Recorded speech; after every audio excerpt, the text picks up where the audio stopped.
So hello दोस्तों, हम आज पढ़ने वाले थे टेक्सोनोमिक हायरार्की। यस, तो टेक्सोनोमिक हायरार्की स्टार्ट करने से पहले सोच रहा था कि हमने जितने भी 3 लेक्चर में पढ़ा द लिविंग वर्ल्ड्स उन सबको समराइज़ कर लिया जाए। So summarise is a very important. अगर हम चीज़ों को समराइज़ नहीं करते तो वो चीज़ें दिमाग से हमारी निकल जाती है, और जब चीज़ें दिमाग से निकल गई तो फिर पढ़ने का कोई फ़ायदा ही नहीं है। और ऐसे भी जानते हो कि biology it note of physics and chemistry, इसे आपको लर्निंग करते रहना पड़ता है, चीज़ों को बार बार देखते रहना पड़ता है ताकि दिमाग में बनी रहे। हाँ, तो पहले हमने क्या पढ़ा? पहले पढ़ा था बायोलॉजी। बायोलॉजी पढ़ते समय हमने ये पता करने की कोशिश की जो व्हाट इज़ बायोलॉजी, बायोलॉजी है क्या, किसे कहेंगे बायोलॉजी। तो हमने पता किया था कि बायोलॉजी जो है 2 शब्दों से मिलकर बना है, biology. Bio means life, logy means study. यानी बायोलॉजी मीन्स क्या हुआ कंबाइनली, स्टडी ऑफ लाइफ। यानी कि किसे कहते हैं बायोलॉजी, तो लाइफ के बारे में जानना, सीखना, समझना बायोलॉजी है। अब हमने देखा था कि बायोलॉजी के 2 एस्पेक्ट हो सकते हैं लाइफ के सेंस में, एक स्पिरिचुअल टाइप जो हम नहीं पढ़ने वाले थे, और एक वो जो हम पढ़ने वाले हैं, यानी कि बायोलॉजी मतलब लाइफ मतलब क्या, हमारी फिजियोलॉजी क्या है, हमारी एनाटॉमी क्या है, हमारी कोर, सीधा सीधी आप कहें तो बायोलॉजी का मतलब हमारे आसपास के जितने भी लिविंग थिंग्स हैं उन सब चीज़ों के बारे में डिटेलिंग से जानना, यही था ना। ओके, तो हमने बायोलॉजी पे बास और बहस खूब छेड़ा और पता करा कि बायोलॉजी जो है, इनके फादर एक ग्रीक बहुत महान साइंटिस्ट के बारे में नाम लिया था, ग्रीक नेचुरलिस्ट जिनका नाम अरिस्टोटल है। तो अरिस्टोटल यानी अरस्तु को हमने फादर ऑफ बायोलॉजी बोला था। उन्हीं के चेला जिन्होंने 500 पौधों पे रिसर्च करा, उसकी दवाई, हर्ब्स पे रिसर्च करा, उनकी दवाई के बारे में। पहले जो है ना, बायोलॉजी को इस कैटेगरी के आधार पर बांटा जाता था कि हम उसका इस्तेमाल किस प्रकार से कर रहे हैं, जैसे कि दवाई में इस्तेमाल करना या फिर उसका कुछ मतलब इस्तेमाल करना। तो इस प्रकार से 500 पौधों पे उन्होंने रिसर्च करा, समझा, जाना, और फिर उन्होंने एक अपना पुस्तक बनाया जिसका है हिस्टोरिया प्लेनेंटरम। सब नाम लिखा हुआ है इधर, हिस्टोरिया प्लेनेंटरम। उसमें उन्होंने सारे के बारे में डिटेल से लिखा, जाना, समझा, और वो जो बुक बना उससे एक नया शाखा बायोलॉजी का बना है जिसको बॉटनी बोलते हैं। तो फादर ऑफ बॉटनी किसको कहेंगे? थियोफ्रेटस को। और यही थियोफ्रेटस जो कि अरस्तु के ही स्टूडेंट थे, ये थियोफ्रेटस पूरा बायोलॉजी, जो बॉटनी का मतलब ही होता है प्लांट, जिसको फाइटोलॉजी बोलते हैं, तो ये शाखा बनाया। ओके, और जूलॉजी, बॉटनी, यही 2 एस्पेक्ट मतलब यही 2 पार्ट्स में बायोलॉजी को बांटा जाता है। Zoology means study of living things, में वैसे लिविंग थिंग्स, एनिमल, सीधे शब्दों में कहें तो स्टडी ऑफ एनिमल्स। जू मतलब एनिमल, लॉजी मतलब स्टडी, फाइटो मतलब प्लांट, लॉजी मतलब स्टडी।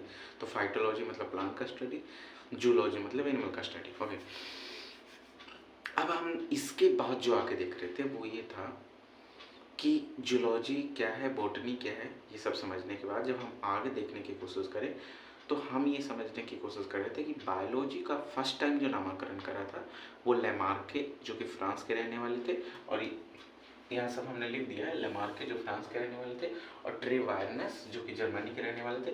इन्होंने फर्स्ट टाइम 1802 यानी कि 1802 में इन्होंने फर्स्ट टाइम नामकरण करा बायोलॉजी शब्द का, इन्होंने फर्स्ट टाइम इस्तेमाल करा अपने, है ना। उसके पहले किसी ने बायोलॉजी ऐसा कोई शब्द बोला नहीं था। अब इसके बाद जब हम आगे बढ़ने वाले थे तो हमने सीखा कि बायोलॉजी में कितने पार्ट्स हैं, बायोलॉजी के कौन कौन से पार्ट्स हैं जिसमें हम क्या क्या पढ़ने वाले हैं, हमने ये सीखा था। ऑफकोर्स हमने 10 पार्ट में उसको बांटा, समझा, और किस में क्या पढ़ना वो समझने की कोशिश की थी। और अब जो हम पढ़ने वाले हैं वो इससे चीज़ें आगे हैं। हाँ, एक चीज़ मैं और बता देना चाहूँगा कि इसके बाद हमने एक अलग से लेक्चर डाला था जिसका नाम था व्हाट इज़ लिविंग, जीव क्या है, किसे कहेंगे कि कोई चीज़ जीवित है। इसमें हमारे और आपके बीच तगड़ी बहस हुई थी और हम इस कंक्लूजन पे आए थे कि जीव जो है वो ग्रोथ करता है, उसे हम नहीं कह सकते। हाँ, बाकायदा सारे जीव ग्रोथ करते हैं, पर ये नहीं कि जो ग्रोथ करते हैं वो जीव ही हैं। हमने बहस कर ली थी।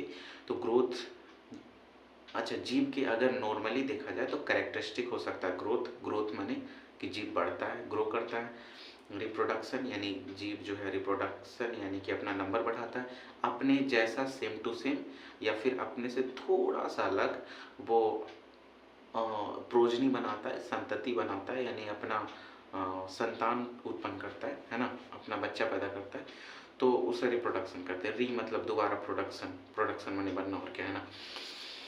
तो हमने ये सब समझा था कि रिप्रोडक्शन करके वो अपने नंबर को बढ़ाता है। और इसके बाद हमने ये भी जाना था कि मेटाबॉलिज्म, जिस लिविंग ऑर्गेनिज्म है जो भी, उनके अंदर मेटाबॉलिज्म होता है, यानी कि उसके शरीर में कई सारे रिएक्शन चलते रहते हैं। कुछ रिएक्शन आपस में जुड़ते हैं, एनाबॉलिज्म होता है, कुछ कैटाबॉलिज्म होता है, कुछ टूटते हैं, कुछ जुड़ते हैं। तो उस सारे के सारे लिविंग ऑर्गेनिज्म का सेलुलर स्ट्रक्चर होता है, यानी कि सारे लिविंग ऑर्गेनिज्म का जो सेल है, सॉरी जो बॉडी है वो छोटे छोटे छोटे छोटे छोटे सेल से मिलके बने होते हैं। और वही सेल से टिश्यू, टिश्यू से ऑर्गन, ऑर्गन से ऑर्गन सिस्टम से ऑर्गेनिज्म, इस प्रकार से हमने बात करी थी। हालांकि प्लांट ऑर्गन तक ही खत्म हो जाता है और उसके बाद हम लोग जाने वाले ऑर्गन सिस्टम तक आ पाते हैं। अच्छा, ये सारी चीज़ें हमने बात करी थी। और इसके बाद हमने ये भी समझा था कि एक लिविंग थिंग्स का जो है उनके अंदर कॉन्शियसनेस, सोचने समझने की क्षमता जो है वो भी उनका एक फीचर है, उनका एक कैरेक्टर है। किसका? लिविंग थिंग्स का। तो ये सारी चीज़ें हमने बहुत अच्छे से बात की थी पिछले एपिसोड में, बाकायदा आपको समझ भी आया होगा। पर हम यहाँ समराइज कर रहे हैं, तो समराइज करते समय एक चीज़ हमने उस समय भी देखा था और यहाँ भी देखेंगे कि हमने सारी चीज़ों को देखते समय एक चीज़ ध्यान रखा था कि कैरेक्टरिस्टिक फीचर और डिफाइनिंग फीचर, ऐसा वर्सेस करके हमने लगाया था। तो कैरेक्टरिस्टिक फीचर का मतलब था कि वैसे फीचर जो लिविंग ऑर्गेनिज्म में दिखते हैं पर सब में जरूरी नहीं।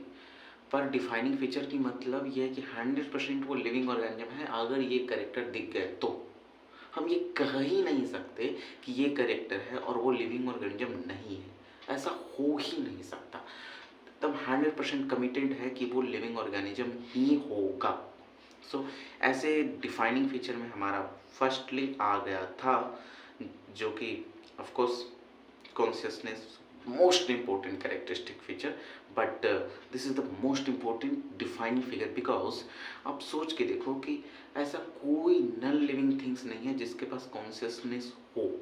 आप कहोगे कि रिस्पॉन्ड तो एआई भी करता है। हाँ, ये सच है कि रिस्पॉन्ड एआई करता है, पर रिस्पॉन्ड का मतलब यहाँ फिजिकल, केमिकल और बायोलॉजिकल रिस्पॉन्स की बात हो रही है, जो कि हमारे इन्वायरमेंट के आधार पर रिस्पॉन्ड करे। एआई रिस्पॉन्ड करता है, पर जिस प्रकार से हम यहाँ रिस्पॉन्स की बात कर रहे हैं वो नहीं कर पाता। वो कॉन्शियसनेस खुद से उसके पास नहीं होता। अगर हम स्विच ऑफ करें कोई रोबोट का तो वो शायद रिस्पॉन्ड ना कर पाए। मान लो फिजिकली कर दे तो केमिकली नहीं, केमिकली तो बायोलॉजिकली।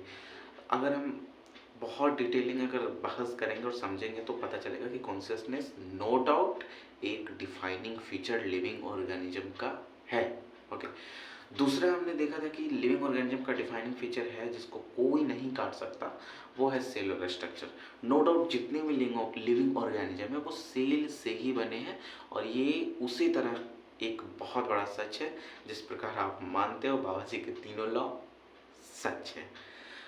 नेक्स्टली हमने देखा था कि सेल स्ट्रक्चर सारे लिविंग ऑर्गेनिज्म सेलुलर स्ट्रक्चर से बना है, तो ये सारी चीज़ें हमने बहुत अच्छे से डिस्कस कर लिया था। फिर हमने एक और भी डिफाइनिंग फीचर में समझने की कोशिश की थी। ऑफ कोर्स वो ये था कि हम बात कर रहे थे कि मेटाबॉलिज्म हो गया, कॉन्शियसनेस हो गया, सेलुलर स्ट्रक्चर हो गया, ये सारे डिफाइनिंग फीचर हो गए, पर हमने ग्रोथ और रिप्रोडक्शन इन दोनों को डिफाइनिंग फीचर के अंदर लाने की कोशिश की। तो जब लाने की कोशिश की तो बहुत बड़ी दिक्कत हो गया था। फर्स्टली हम अगर ग्रोथ पे बात करें तो ग्रोथ पे हमने देखा था कि इसको डिफाइनिंग फीचर लाने में दो प्रॉब्लम हो रहा था। पहला, ग्रोथ सारे लिविंग ऑर्गेनिज्म करते हैं, पर एक समय के बाद हम इंसान ग्रोथ करना बंद कर देते हैं। हमारे सेल डिवीजन का एक सर्टेन एज के बाद ग्रोथ रुक जाती है। तो इसका मतलब ये थोड़ी ना कि हमारा ग्रोथ रुक गया तो हम लिविंग ऑर्गेनिज्म नहीं रहे। तो मेरा ग्रोथ नहीं हो रहा है तो हम लिविंग ऑर्गेनिज्म नहीं हूँ, ऐसा तो हो नहीं सकता। तो एनिमल का एक समय के बाद ग्रोथ रुक जाना इस बात का बाकायदा प्रूफ नहीं है कि वो लिविंग ऑर्गेनिज्म नहीं है। तो इसमें और प्रॉब्लम हो रहा था। प्लांट जीवन भर लिविंग ग्रो करते हैं, सो प्लांट लिविंग ऑर्गेनिज्म हैं, पर एक प्रॉब्लम और था कि प्लांट हमेशा ग्रो करते हैं, एनिमल हमेशा ग्रो नहीं करते। हाँ, ये सच है कि हाँ, कहीं पे कट लग जाए, गिर जाए, टूट फूट जाए तो वो सेल ग्रो करता है, वो एक प्रकार के सोमेटिक सेल ये ग्रो कर सकते हैं। हाँ, पर ग्रोथ नहीं हो रहा था, ये भी हमने देखा था कि ग्रो तो भाई बालू के टीले भी करते हैं, क्योंकि कई सारे बालू एक जगह पे सेंड अगर एक जगह भर जाए तो सेंड ड्यून बन जाता है। माउंटेन भी ग्रो करते रहता है, धीरे धीरे जमा होते रहता है ना। तो हमने इस प्रकार से देखा कि नॉन लिविंग थिंग्स भी ग्रो करते हैं, जरूरी नहीं है कि सिर्फ लिविंग थिंग्स ग्रो करते हैं। हाँ, पर आप ये कह सकते हो, श्योरली आप ये कह सकते हो कि लिविंग थिंग्स में इंस्ट्रिंसिक ग्रोथ होता है, ना कि एक्सट्रिंसिक। अब इसका मतलब क्या है ब्रो? तो इसका मतलब ये है कि इंस्टेंसिक ग्रोथ का मतलब है कि प्रोटोप्लाज्मिक ग्रोथ, यानी बॉडी के अंदर से ग्रोथ। आपके अंदर आपका बॉडी के सेल डिवाइड करते हैं, इसके वजह से ग्रोथ होता है, ना कि आपके अंदर चीज बाहर से एक्यूमुलेट होके आप ग्रो करते हो। सो आप ध्यान से सोचोगे ना तो फैट एक प्रकार से अंदर इंस्टेंसिक ग्रोथ ही है, पर वो थोड़ा सा और सोचोगे तो वो ऐसा लगेगा जैसे एक्सटेंसिव ग्रोथ जैसा है, आप बाहर से उसे ग्रो करवा रहे। पर छोड़ो, ये बहस का टॉपिक नहीं था हमारे लिए ग्रोथ बहस का टॉपिक था। तो ग्रोथ में हमने ये बहुत बाकायदा अच्छे से समझा कि ग्रोथ इंस्टेंसिक होता है जो कि लिविंग ऑर्गेनिज्म है, और एक्सटेंसिक होता है जो कि नॉन लिविंग ऑर्गेनिज्म में, यानी नॉन लिविंग थिंग्स में। और इंस्टेंसिक ग्रोथ का मतलब प्रोटोप्लाज्मिक ग्रोथ, अंदर मास बढ़ना। अच्छा, ग्रोथ के दो मतलब हो सकते हैं, एक मास में बढ़ोतरी, दूसरा नंबर में बढ़ोतरी। मैं ऐसा क्यों कह रहा हूँ? ग्रोथ का एक्चुअल मतलब तो मास में बढ़ोतरी होना चाहिए, पर नंबर में बढ़ोतरी हो जाता है बैक्टीरिया, ईस्ट, यूनिसेलुलर ऑर्गेनिज्म के बीच में। बैक्टीरिया, ईस्ट, अमीबा, ये सारे ऑर्गेनिज्म एक ऑर्गेनिज्म होते हैं, एक सेल के बने होते हैं। वो अपना सेल का साइज छोटा से बड़ा करते हैं, और बड़ा करने के बाद वो डिवाइड कर लेते हैं, और जैसे ही डिवाइड करते हैं तो 1 से 2 हो जाते हैं, 2 से 4, 4 से 8, 8 से 10, इस प्रकार से वो अपना नंबर बढ़ाते जाते हैं। तो एक्चुअल में आप देखोगे तो वो भी ग्रो ही कर रहे हैं, उनका ग्रो करने का तरीका वही है।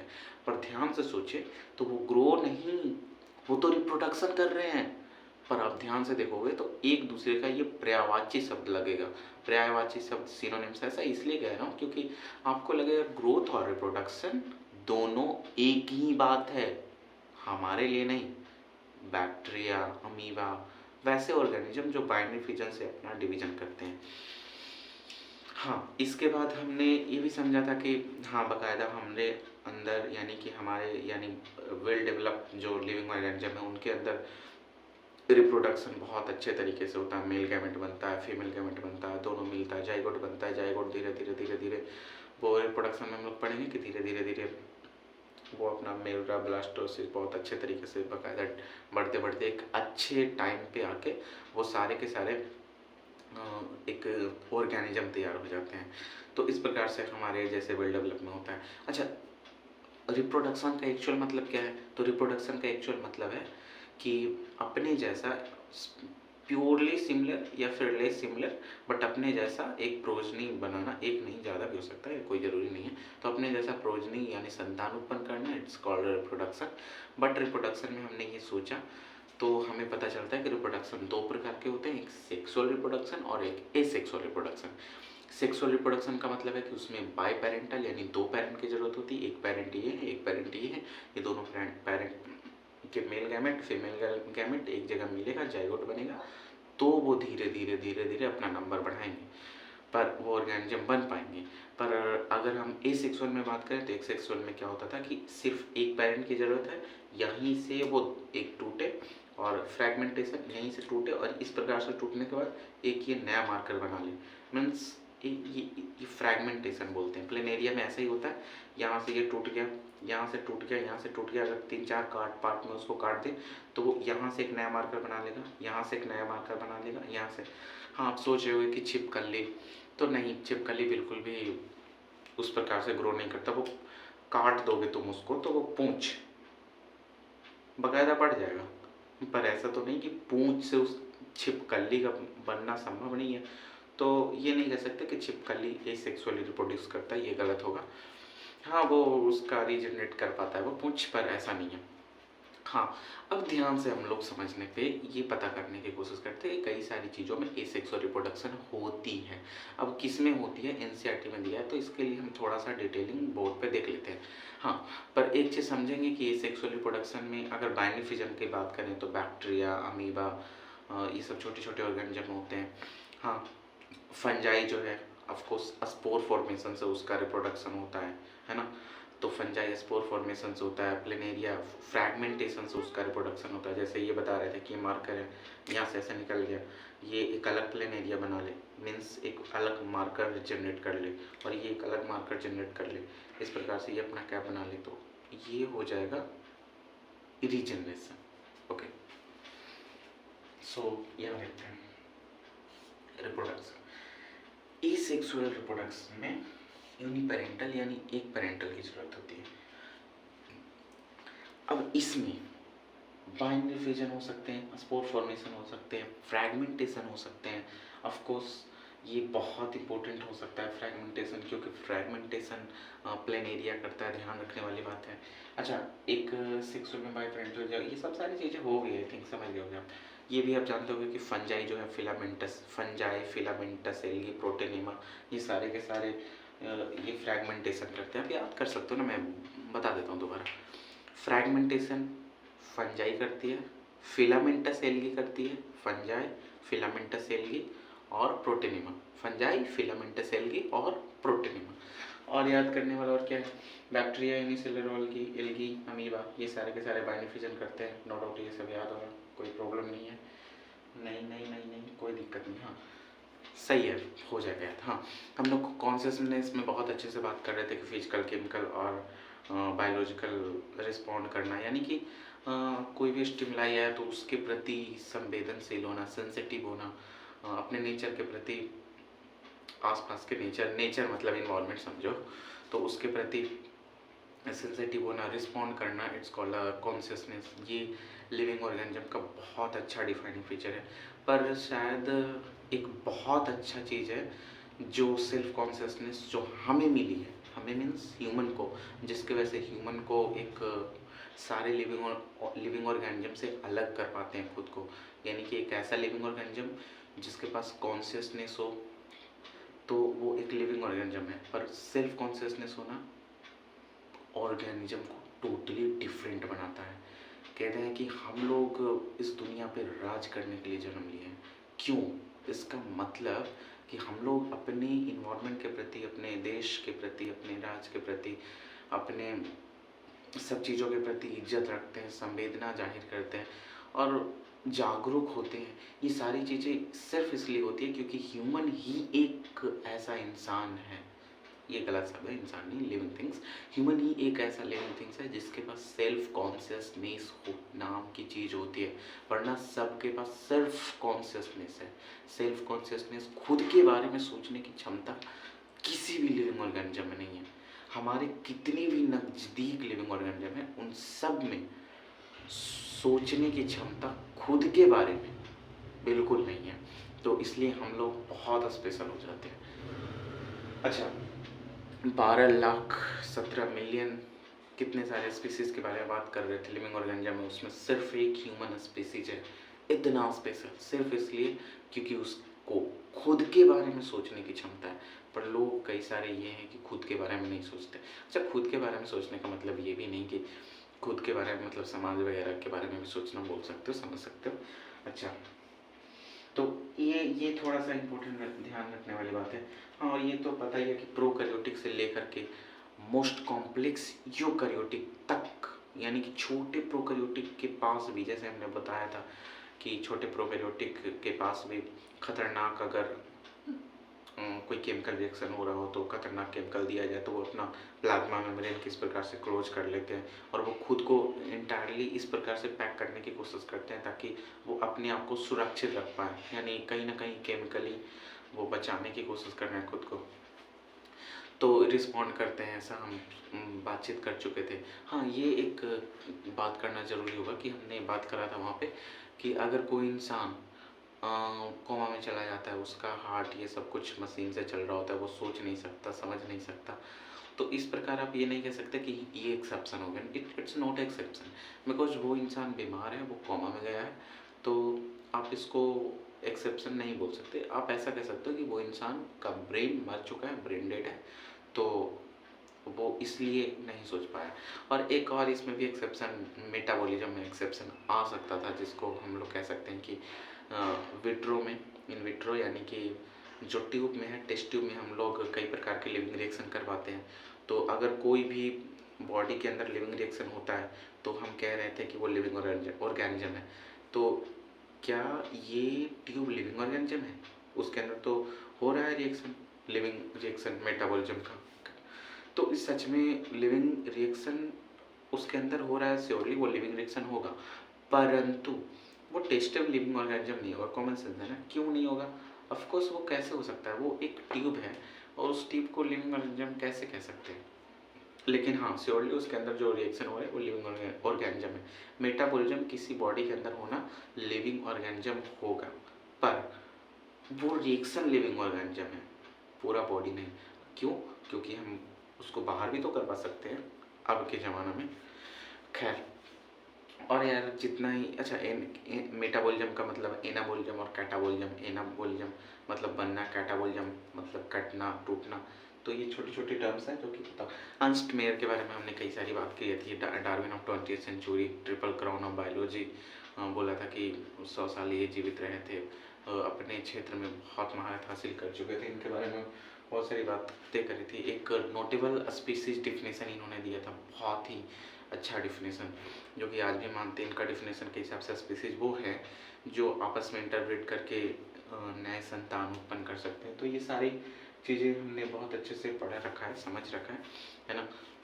उधर रिप्रोडक्शन में भी प्रॉब्लम आ रहा था, क्योंकि रिप्रोडक्शन में स्टेराइल म्यूल देख रहे थे, मतलब स्टेराइल बी हो गया, म्यू हो गया, स्टेराइल ह्यूमन हो गया। वो सारे लोग जो रिप्रोडक्शन नहीं करते पर वो लिविंग ऑर्गेनिज्म है, जिसकी वजह से हम रिप्रोडक्शन को नहीं कह पाए फाइनली डिफाइनिंग फीचर। वरना कह देते कि रिप्रोडक्शन डिफाइनिंग फीचर है। नहीं कह पाने के पीछे मेन वजह था स्टेराइल बी, और स्टेराइल बी के साथ साथ स्टेराइल ह्यूमन और कई सारे ऐसे स्टेराइल चीज़ें जैसे म्यूल हो गया, है ना, हिनी हो गया। तो इसके वजह से हम उसको भी नहीं कह पाए कि ये डिफाइनिंग फीचर है। ये चीज़ें हमने रिवीजन करा दी। थोड़ा सा बायनोमियल नोमेनक्लेचर करवा देता हूँ, सारी चीज़ें बोर्ड पे है, अगर कुछ दिखे तो अच्छा है। हमने छोटे छोटे लिख रखा था ताकि देख लो। इसके बाद बायनोमियल नोमेनक्लेचर और इसके बाद टेक्सोनोमिक हायरार्की बहुत ही अच्छे से बताऊंगा। तुम वीडियो में बड़े नहीं रहना, थोड़ा साउंड स्लो है क्योंकि रात में पास में सब सोए होते हैं तो प्रॉब्लम होता है। ध्यान रहे, थोड़ा साउंड तेज कर लेना, सुन लेना, और जो टेक्सोनोमिक हायरार्की बताने वाला हूँ ध्यान से समझना, मजा आ जाएगा, सच बता रहा हूँ। देखना है तो बोर्ड पे देख लो, कुछ पढ़ सके तो, है ना दोस्त। तो यहाँ पे चल रहे थे तो हम लोग समझने की कोशिश कर रहे थे कि सारे लिविंग ऑर्गेनिज्म के बीच में जो डाइवर्सिटी है वो क्या है। डाइवर्सिटी का मतलब है कि लिविंग ऑर्गेनिज्म में बहुत वैरायटी है। कुछ प्लांट हैं, कुछ एनिमल हैं। प्लांट में भी कई प्रकार के प्लांट हैं। सर्वसृष्टि पहले बांटा गया था, पर अब algae, bryophyta, pteridophyta, gymnosperm, angiosperm, कई पार्ट्स हैं। अगर एनिमल में देखें तो एनिमल किंगडम में कई प्रकार से पॉलीफेरा, सिलेंट्रेटा, टिनोफोरा, है ना, प्लेटिहेल्मिन्थेज, स्केल्मिन्थेज। तो ये कई प्रकार के वैरायटी जो बांटे गए हैं, ये सारी की सारी वैरायटी जो डाइवर्सिटी है लिविंग ऑर्गेनिज्म में, तो इनके बारे में थोड़ा सा समझना था। तो हम अगर इनकी डाइवर्सिटी के बारे में थोड़ा समझ रहे थे तो बाकायदा में ये एक चीज़ समझ आया था कि लिविंग ऑर्गेनिज्म की डाइवर्सिटी बहुत वास्ट है, बहुत वास्ट। 17 से 18 लाख यानी 1.7 to 1.8 मिलियन स्पीसीज हमारे पृथ्वी पे इस वक्त पाए जाते हैं। पाए नहीं जाते, पाए तो पता नहीं कितना जाते। उतने स्पीसीज का नामाकरण हो गया कि हाँ ये मेढक है, इसका नाम राना टिग्रीना है, ये यहाँ पाया जाता है, इसका जीनस ये है, इसका स्पीसीज है। इस प्रकार से उसका नोमेनक्लेचर कंफर्म हो चुका है। स्पीसीज ये इस कैटेगरी में डाला जाएगा, इस टेक्सोन में डाला जाएगा, इस प्रकार से सब कुछ उसके बारे में एवरीथिंग हम लोग जान चुके। तो वो 1.7 to 1.8 मिलियन। एक्चुअल में स्पीसीज कितने पता नहीं, इंसेक्ट न जाने कितने हैं। सबसे ज़्यादा अगर एनिमल में देखें तो इंसेक्ट है, 50% तो इंसेक्ट ही हो जाता है एनिमल में, और 49% 50% लगभग सिर्फ इंसेक्ट होता है। प्लांट में देखें तो प्लांट के भी कई प्रकार के वैरायटी हैं, है ना। तो ये सारी चीज़ों को समझना, जानना कैसे हो पाएगा, हाउ इज़ इट पॉसिबल कि हम कैसे समझें कि ये सारी चीज़ें हो। तो हमने यहाँ लिख भी रखा है कि बायोडाइवर्सिटी का मतलब क्या है? तो बायोडाइवर्सिटी का मतलब कि number and type of living organism. तो नंबर और टाइप ऑफ लिविंग ऑर्गेनिज्म जो अर्थ पे पाए जाते हैं उसको बोलते हैं बायोडाइवर्सिटी। 1.7 टू 1.8 मिलियन IUCN 2004 के हिसाब से ये बांटा गया था, है ना। अब यहाँ पे हमने लिखा है कि क्लासिफिकेशन क्या है, टेक्सोनॉमी क्या है, एपिकैंड, ये सारी चीज़ें हमने बात पहले कर रखी है, बस थोड़ा सा रिवीजन करने हैं यहाँ पे। तो अभी एक छोटा सा कॉन्सेप्ट समझाना चाहता हूँ जो कि आगे इकोलॉजी में आप पढ़ेंगे दोबारा। क्या है कि ये एक प्रकार का हमारा अर्थ है, ओके।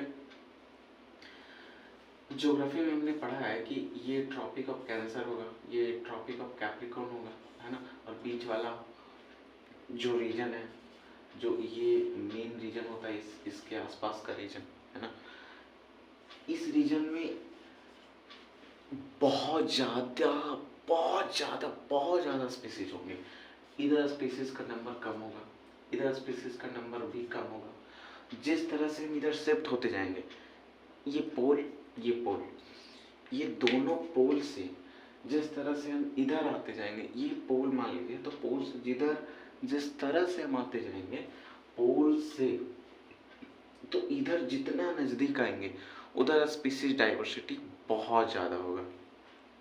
ट्रॉपिक ऑफ कैंसर और कैप्रिकॉर्न से आगे बढ़ने पे इधर स्पीसीज, और हमारा भारत, कोलंबिया सब इधर ही है, तो इधर स्पीसीज डाइवर्सिटी बहुत ज़्यादा है। अगर हम थोड़ा सा देखें तो आप एक बात समझो कि यहाँ पे तुम जानना चाहोगे तो यहाँ पे कई स्पीसीज डाइवर्सिटी है जो हम लोग बायोडाइवर्सिटी नाम के चैप्टर के 12th के लास्ट क्लास चैप्टर है उसमें हम पढ़ेंगे समझेंगे। लेकिन अगर मोटा मोटी देखें तो इसमें 10 लाख से ज़्यादा स्पीसीज होते हैं, इंसेक्ट होते हैं।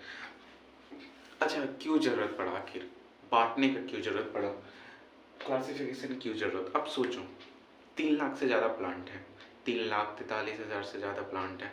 अब इतने सारे प्लांट का अलग शेप, अलग साइज, अलग मॉर्फोलॉजी, कैसे पढ़ोगे सबके बारे में, कैसे जानोगे? नहीं जान सकते। एक प्लांट के बारे में अलग से समझे, सारा स्ट्रक्चर याद करा, फिर दूसरे प्लांट के बारे में, तीसरे, चौथे। भाई 3 लाख क्या 30 प्लांट के बारे में जानने पे हम कई महीने लगा सकते हैं, और 3 लाख के बारे में जानना तो हमारा पूरा जीवन ही निकल जाएगा। जानते हो ना कि क्यों आखिरकार क्लासिफाई करा गया था पीरियोडिक टेबल में सारे एलिमेंट्स को?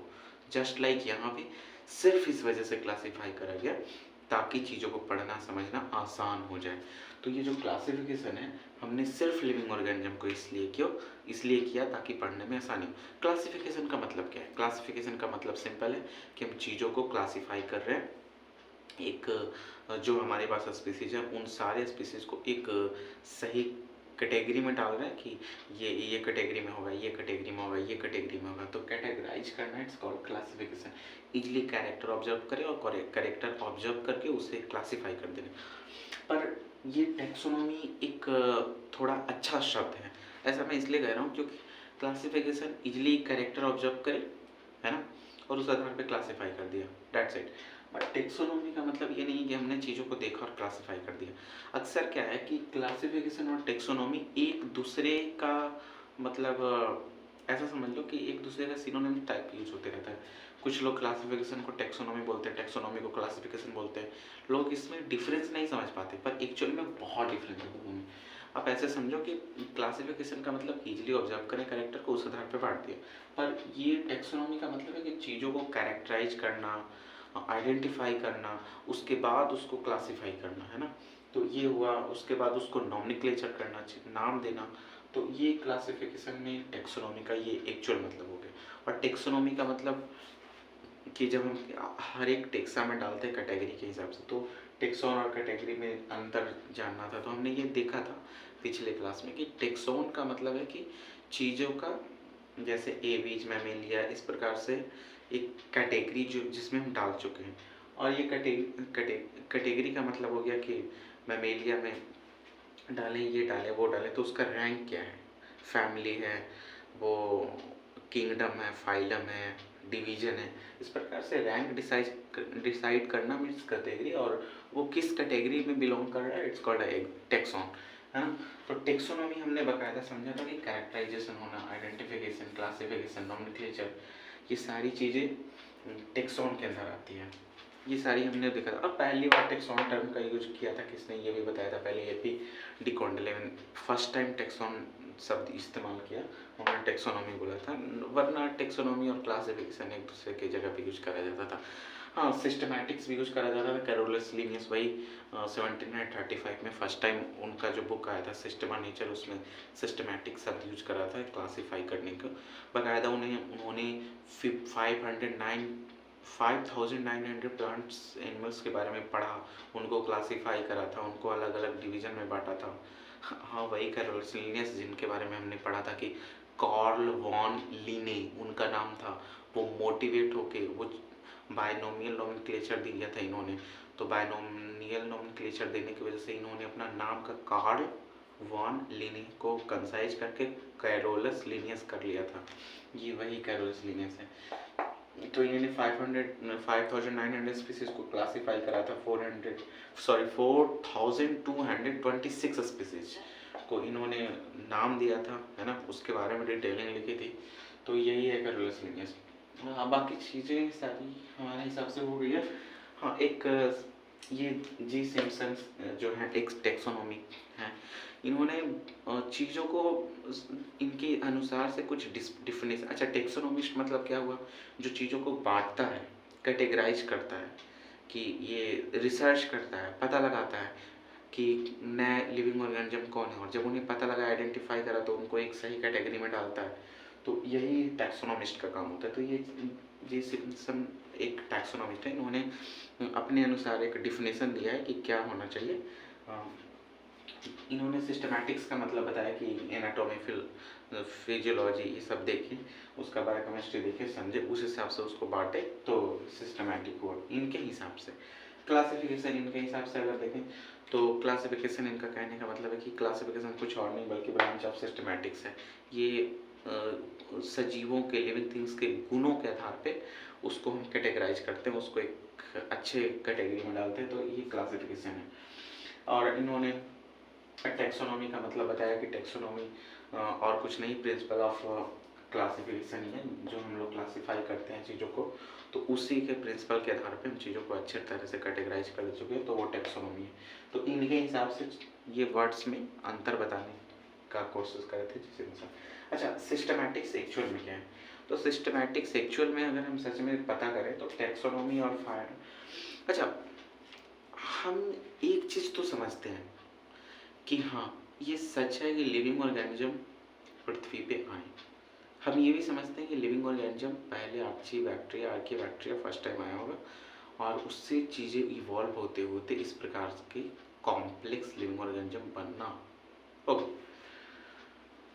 पर डार्विन भाई साहब एक इवोल्यूशन के बहुत बड़े साइंटिस्ट, जिन्होंने ये सबको समझाने की कोशिश की थी कि ये इंसान है, अवतार लिया, भगवान ने इंसान को बना कर दे दिया। आप कई पुरानी कथाओं में पढ़ोगे तो ऐसा लगेगा जैसे कि इंसान को भगवान ने डायरेक्ट बना करके दिया है। आप जीसस का कुछ बुक पढ़ोगे, इवन हिंदू रिलीजन में समझने की कोशिश करोगे, मुस्लिम में, सारे रिलीजन में, तो आपको ऐसा लगेगा कि भगवान खुद एक इंसान को पृथ्वी पे ला के छोड़े, एक पुरुष और एक महिला, और छोड़ दिए, उससे हम सारे इंसान बने, ऐसा आपको लगेगा। बंदर तो भगवान ने बंदर बना के छोड़ दिया, इंसान बना के छोड़ दिया, ये बना के छोड़ दिया, वो बना के छोड़ दिया, यानी कि सारे के सारे स्पीसीज बना के छोड़े गए। ऐसा आप शास्त्रों को पढ़ोगे तो ऐसा फील होगा। ऐसा क्यों? क्योंकि शास्त्रों में इस हिसाब से समझा गया दुनिया को और इस हिसाब से शास्त्र लिख दिए गए। पर जब साइंस डेवलप हुआ, डार्विन भाई साहब आए, तो उन्होंने बहुत अच्छे से समझाया चीज़ों को, और उनके अनुसार इवन अब तो हम सभी जानते हैं, ये कोई बहुत बड़ा रॉकेट साइंस नहीं, सब हम जानते हैं कि स्पीसीज बनने का प्रोसेस अभी भी चल रहा है। हमारे जो पुराने करोड़ों अरबों साल के जो स्पीसीज थे, जो हमारे होमो सैपियंस के ही स्पीसीज थे, उनसे हम कई गुना इवॉल्व हैं, और कई गुना मेंटली इवॉल्व हैं, और मेंटली फिजिकली हर तरह से। और वो जो स्पीसीज है वो भी अपने पिछले से कई गुना इवॉल्व थे, और सारे चीज़ अभी भी इवॉल्व हो रहे हैं। सो इवोल्यूशन अभी भी कंटिन्यू है। Evolution is a continue process, और वो हमेशा चलता रहता था, चलता रहता है, और ऑफकोर्स चलता रहेगा। क्योंकि इवोल्यूशन में डार्विन ने सीधे कहा था कि देखो, एक स्पीसीज है, अभी बना है, पर आप इसको ध्यान से देखो तो यही स्पीसीज इवॉल्व होके आने वाले समय में इसी का स्पीसीज बहुत ही अच्छे तरीके से अच्छा हाँ, स्पीसीज बनने का जो प्रोसेस है वो स्लो भले ही होता है, पता नहीं चलता स्लो होने की वजह से। ऐसा लगता है कि हमारे दादाजी और हम में क्या ही अंतर है, हम लोग दिखते तो सेम ही है, सब कुछ सेम है, पर ऐसा नहीं है, हम लोग काफ़ी इवॉल्व होते रहते हैं। अगर आप अभी का एक मूवी का हीरो देखो और 100 साल पहले का हीरो देखो, आपको अंतर दिख जाएगा, है ना, कैमरा पे। अब आप कहोगे कुछ समय कैमरा नहीं होता था इसलिए स्मार्ट नहीं दिखते थे, पर दिख जाएगा अंतर। तो खैर उस पर ज़्यादा बात नहीं करते, पर हाँ हम समझ कह सकते हैं कि इवोल्यूशन एक कंटिन्यू प्रोसेस है जो हमेशा चलता रहता था। और ये कोई भी स्पीसीज एक ऐसा नहीं है कि लॉक हो गया, वो अब इवॉल्व हो गया, वो और इवॉल्व नहीं होगा, नहीं, हर स्पीसीज इवॉल्व हो रहा है। अच्छा, तो सिस्टमैटिक्स है क्या? तो सिस्टमैटिक्स हमने पहले ही पढ़ा था कि टैक्सोनॉमी और फाइलोजेनी का कंबाइन है, यानी कि चीज़ों को जब हम कैटेगराइज कर दिए तो वो टैक्सोनॉमी है। मतलब ये स्पीसीज को इस कैटेगरी में डालें, उसका एनाटॉमी मॉर्फोलॉजी देखें, वही अंदर बाहर सीखो जो हमने ट्रिक सीखा था, ए से एनाटॉमी, है ना, बी से बाहर यानी कि मॉर्फोलॉजी, तो अंदर बाहर वाला ट्रिक है। देखो तो इस हिसाब से हमने जो कैटेगराइज किया, टैक्सोनॉमी का काम किया, उसके साथ हम फाइलोजेनी समझे। फाइलोजेनी का मतलब इवोल्यूशनरी रिलेशनशिप एक स्पीसीज और दूसरे स्पीसीज के बीच में। हाँ, ये तो सच है कि हम सारे स्पीसीज को ये नहीं कह सकते, बाकायदा हमें खुद नहीं पता कि कौन स्पीसीज पहले कब आया था, कौन नहीं आया था। वो हम कार्बन डेटिंग और बहुत सारी चीज़ों को मतलब समझ के पता लगा पाते हैं कि ये स्पीसीज पहले आया और ये स्पीसीज बाद, पर सारे स्पीसीज के बारे में हमें नहीं मालूम। हम कई सारे स्पीसीज के बारे में ये नहीं जानते कि वो आया था या नहीं आया था। मतलब कई सारे स्पीसीज आए और कब आए कब गए कुछ नहीं पता। कई सारे स्पीसीज आए गए, कई सारे स्पीसीज अभी भी हैं। कुछ चीज़ों के बारे में हमें पता है, जैसे डायनासोर हो गया, या फिर बहुत सारी चीज़ों के बारे में पता है जो हाल फिलहाल की चीज़ें हैं।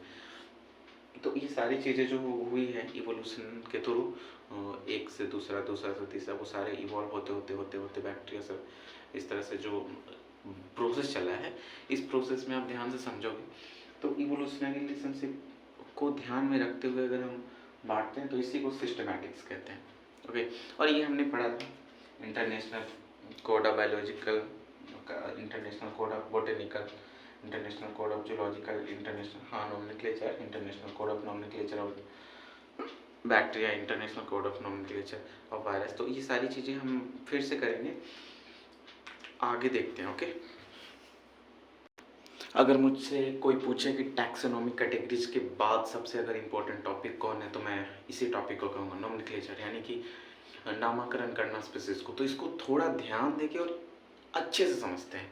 देखिए, हमने एक एग्जांपल के लिए लिया है कि नॉमेनक्लेचर में एक आम के बारे में तो सबको पता है, हमारे देश का फल है जिसका नाम है मैंजीफेरा इंडिका। ओके, ये साइंटिफिक नेम है।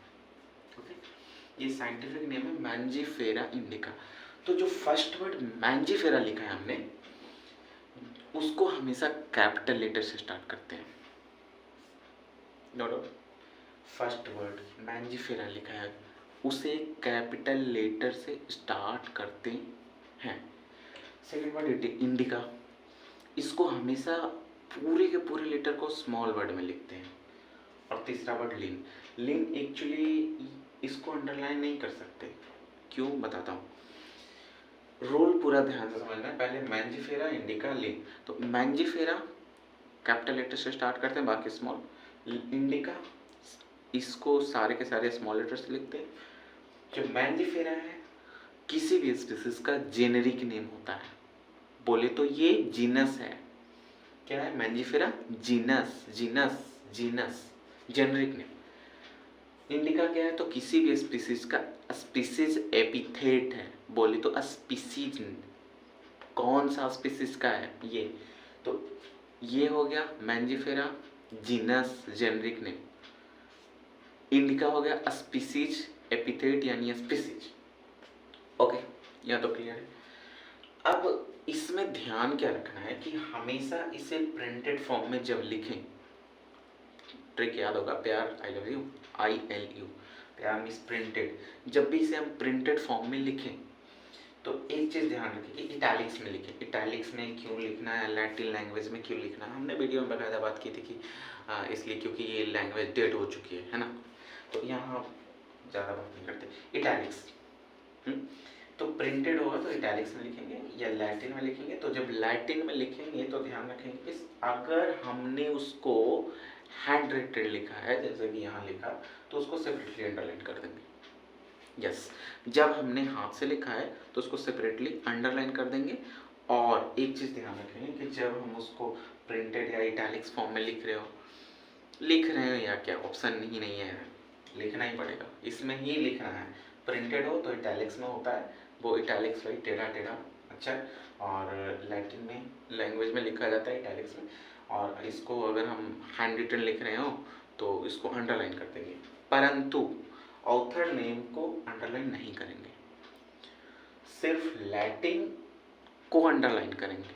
ओके ना, और किसी भी ऑथर का नाम लैटिन नाम नहीं है, इसको अंडरलाइन करना गलत। इसको कर सकते हैं, जो लैटिन का लैंग्वेज है उसको कर सकते हैं। ऑथर का नाम कोई लैटिन से नहीं लिया जाता, उसका नाम है ना। अच्छा, ऑथर का नाम यहाँ पे लिख सकते हैं, ऑथर का नाम एक ही होगा ऑफकोर्स। 3-4 लोग अगर उसके बारे में खोज करें तो भी एक ही का डालना है, 4-5 नहीं डालेगा। और उसका भी अब्रीवेटेड फॉर्म में, शॉर्ट फॉर्म में यहाँ पे डाल सकते हैं, नेवर अंडरलाइन, क्योंकि ये लैटिन से थोड़े लिया गया है। कि ये चीज़ें समझना बहुत इंपॉर्टेंट था। अब ये सारी चीज़ें तो हम जानते ही हैं कि ये सारे नोमेनक्लेचर जो हुआ, एक कॉन्फ्रेंस हुआ था, इंटरनेशनल कॉन्फ्रेंस 1975 में। तो ये सारे कॉन्फ्रेंस में बाइनोमियल नोमेनक्लेचर, ये सारी चीज़ें दी गई थी, है ना, 12th कॉन्फ्रेंस में। फर्स्ट टाइम दिया गया था जो international code of botanical nomenclature 1975 में दिया गया था, international code of botanical nomenclature. इसका फुल फॉर्म भी पता है, international code of zoological nomenclature, international code of nomenclature of bacteria, international code of nomenclature of prokaryotes. ये सब हमने पहले पढ़ा हुआ है। इसका मतलब है international code, sorry international committee, इसलिए हमने इसको लिख दिया कि ताकि गड़बड़ ना हो। International committee for taxonomy of virus, international committee for taxonomy of virus, ICVC। तो international code, international code, international code, सब international code, international code, international code of virus classification and nomenclature, international code of virus classification and nomenclature. तो ये इसका हो गया। अच्छा, एक scientific name में एक रूल है कि आप लिख सकते हो, तो एक चीज़ ध्यान रखना होता है कि आप 12 लेटर से ज़्यादा नहीं ले सकते हो और 3 लेटर से कम नहीं ले सकते हो। तो कम से कम आपको 12 लेटर से ज़्यादा नहीं लेना होगा अगर नाम लिख रहे हैं, तो ध्यान रखना होता है 3 लेटर से कम। ये उतना इंपॉर्टेंट नहीं है, पर ध्यान कहने के लिए बस बता दिया। हाँ, तो सारी चीज़ें हो गई। अच्छा, एक छोटी सी बात, टोटोनिम्स क्या होता है? तो टोटोनिम्स का मतलब कि ये हालांकि प्लांट में नहीं होता, टोटोनिम्स प्लांट में नहीं चलता, एनिमल्स में चलता है। तो एनिमल्स में चलता है, जैसे कि सांप का नाक का अगर नाम बताएं तो नाजा नाजा बोलते हैं, है ना, गोरिल्ला गोरिल्ला गोरिल्ला बोलते हैं उसको। और भी कई चीज़ों का टोटोनिम्स, वही जेनरिक प्लस स्पीशीज दोनों का सेम होता है, तो उसको टोटोनिम्स बोल देते हैं। तो बुफो बुफो बोलते हैं, bufo bufo bufo, Naja Naja, और Gorilla Gorilla, Gazella Gazella, black buck को बोलते हैं। कई सारे होते हैं टोटोनिम्स, वल्प्स। तो टोटोनिम्स जेनरिक और स्पेसिस दोनों सेम हो जाता है तब। अच्छा, एक जैसे बाइनोमियल्स नोमेनक्लेचर होता है, यानी कि 2 शब्दों का नोमेनक्लेचर, उसी तरह से ट्राइनोमियल्स नोमेनक्लेचर भी होता है। इसमें क्या है कि जीनस और स्पीसीज लिखे, Homo it's called a genus, generic name first letter हमेशा कैपिटल, बाकी सारा स्मॉल। इसको अंडरलाइन कर दें अगर हैंड रिटन लिखे हो, और नहीं तो इटैलिक्स में लिखे हो तो उसको अंडरलाइन करने की जरूरत नहीं है, वो प्रिंटेड फॉर्म में इटैलिक्स में होगा। ओके, और जो सेपियंस है, जो थर्ड वर्ड है, वो सब स्पीसीज है। हाँ, पर सब स्पीसीज तब लिखेंगे जब वो एनिमल का हो, वरना वैरायटी लिखते हैं प्लांट में, और अगर वो बैक्टीरिया है तो उसका स्ट्रेन लिखते हैं। ठीक है, ध्यान रखना। अगर स्पीसीज एनिमल है तो सब स्पीसीज लिखेंगे, जैसे हमने सेपियंस लिखा है। अगर वो प्लांट है तो उसका वैरायटी लिखते हैं, और अगर वो बैक्टीरिया है तो उसका स्ट्रेन लिख देते हैं। बस काफ़ी डिटेलिंग हो गई चीज़ें यार। एक प्रॉब्लम हो गया, हमने सोचा था कि ये वीडियो लेक्चर शूट कर दूं जिसमें टैक्सोनॉमिक हायरार्की बता दूं। टैक्सोनॉमिक हायरार्की का मतलब टैक्सोनॉमिक कैटेगरीज वही वाला जिसमें हम पढ़ने वाले थे किंगडम, किंगडम के नीचे फाइलम, फाइलम, ये पूरा का कैटेगरी जो था वो बताना चाह रहा था। पर वीडियो काफ़ी लंबा हो जाएगा और वो बहुत कॉन्सेप्चुअल है, कम से कम उसमें 30-40 मिनट जाएंगे। तो अगर 1-1.5 घंटा का वीडियो हो जाएगा तो गड़बड़ हो जाएगा। मैंने सोचा था कि इसको फटाफट 10 मिनट में सारी चीज़ों को समराइज़ कर दूंगा, और समराइज़ करने में ही आधा घंटा से ज़्यादा लग गया। तो ऐसा करते हैं कि एक नेक्स्ट वीडियो में टैक्सोनॉमिक हायरार्की को रिकॉर्ड करके डाल देता हूँ, और वो बहुत ही क्लियर होगा और बहुत शॉर्ट टाइम का होगा, पर देखने लायक होगा, समझने लायक होगा। 30-40 मिनट का शायद हो सकता है, पता नहीं, पर सही होगा। इस वीडियो के थ्रू आप रिवीजन कर सकते हो फटाफट। इसमें कुछ नया नहीं है, कुछ चीज़ें हो सकता है मैंने नया बताई होगी जो पिछले वीडियो में छूट गई होगी, पर हाँ ये एक रिवीजन वीडियो के थ्रू आप इसको देख सकते हो। Okay, bye. नेक्स्ट वीडियो में मिलते हैं, वो जल्दी बनाते हैं, ठीक है।